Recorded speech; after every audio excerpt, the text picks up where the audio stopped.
Buenas tardes compañeros, mi nombre es Juan Carlos Jimbo. Les voy a mostrar el cálculo de la covarianza y correlación que existe entre dos columnas o vectores de datos en el software estadístico RStudio. Bueno, para ello, primero inicializamos una variable llamada ruta, que nos va a guardar la ruta en donde está guardado nuestro archivo que vamos a analizar. Luego, inicializamos una variable llamada fichero, en donde vamos a pegar la ruta con el nombre del archivo. En siguiente paso, declaramos una variable llamada data, que nos va a leer la tabla del fichero, en el del fichero de nuestro archivo, la tabla que vamos a extraer del fichero. En este caso, como tenemos una cabecera, vamos a poner header true, header verdadero, y un separador de punto y coma.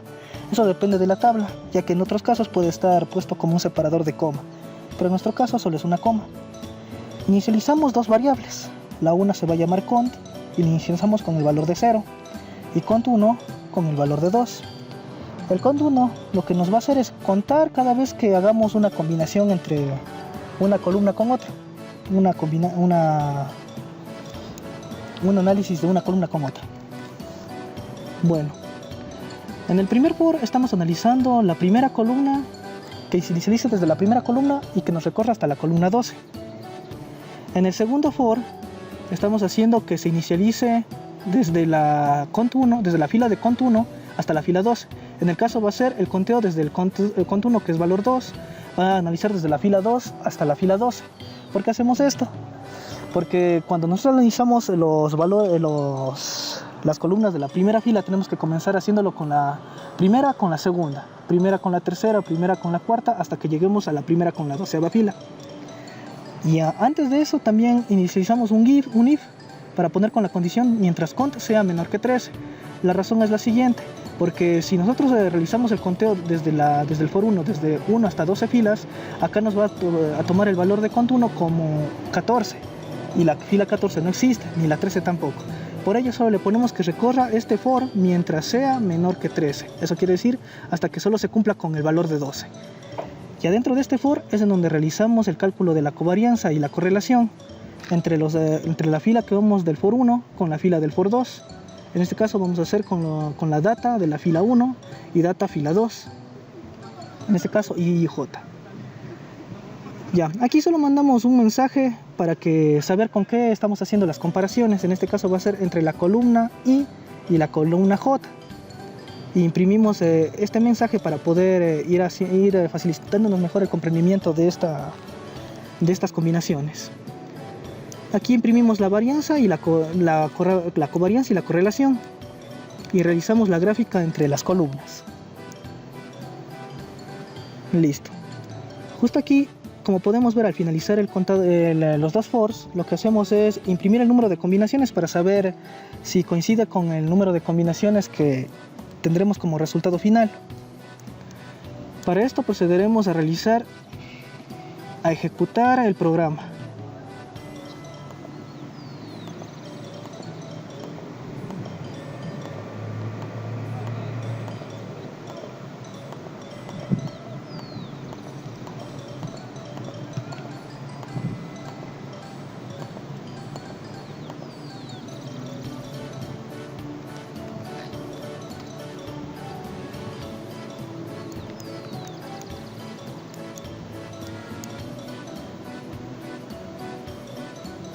Como podemos observar, se nos ha generado las combinaciones de todas las columnas automáticamente, gracias a los bucles que usamos.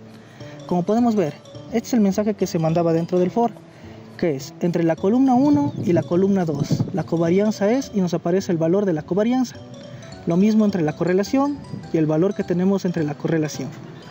Lo mismo, hacemos entre la columna 1, columna 3, columna 1 y 4, 1 y 5, y así sucesivamente hasta que llega hasta la comparación de columna 1 y columna 12.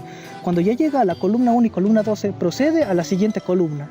En este caso sería desde la 2 y la columna 3. No hacemos el análisis entre la columna 2 y 1, por lo que ya se hizo el análisis previamente entre la columna 1 y la columna 2. Así que nos saldrían los mismos valores, así que no tendría sentido.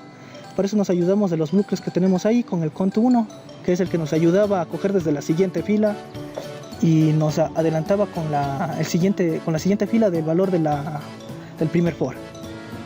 Como podemos ver, realiza desde la comparación desde la 2 y 3 hasta la 2 y 12. Y así sucesivamente hasta que terminemos con todos los valores.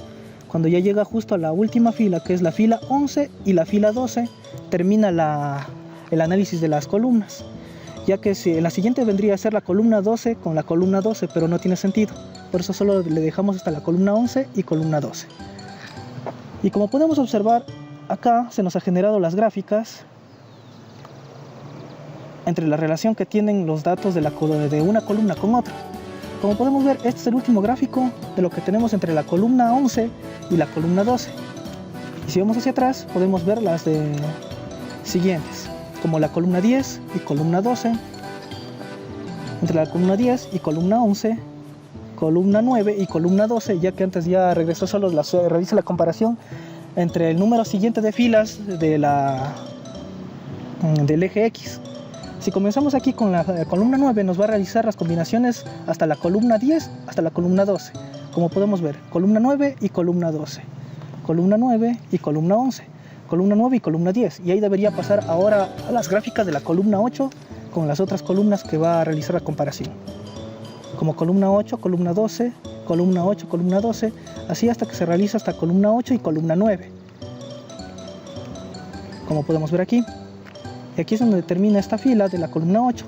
Pasa a ser la columna 7, así sucesivamente hasta que lleguen las gráficas de las relaciones que tienen entre los datos estadísticos de las columnas relacionadas. Y con esto procedemos a repetir cómo es el código, que lo podemos ver a continuación. Con esto nos damos cuenta que el número de combinaciones que deben ser es al final 66, así como se observa en la tabla de datos que nos genera en la parte superior derecha. Aquí podemos ver todos los valores de las variables que hemos usado.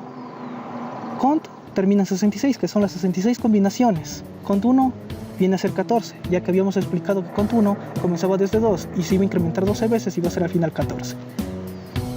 Aquí tenemos la última correlación que sacó, la última covarianza, el fichero, las filas, el último mensaje de la fila y los valores que tuvo J y J en todo lo largo del programa.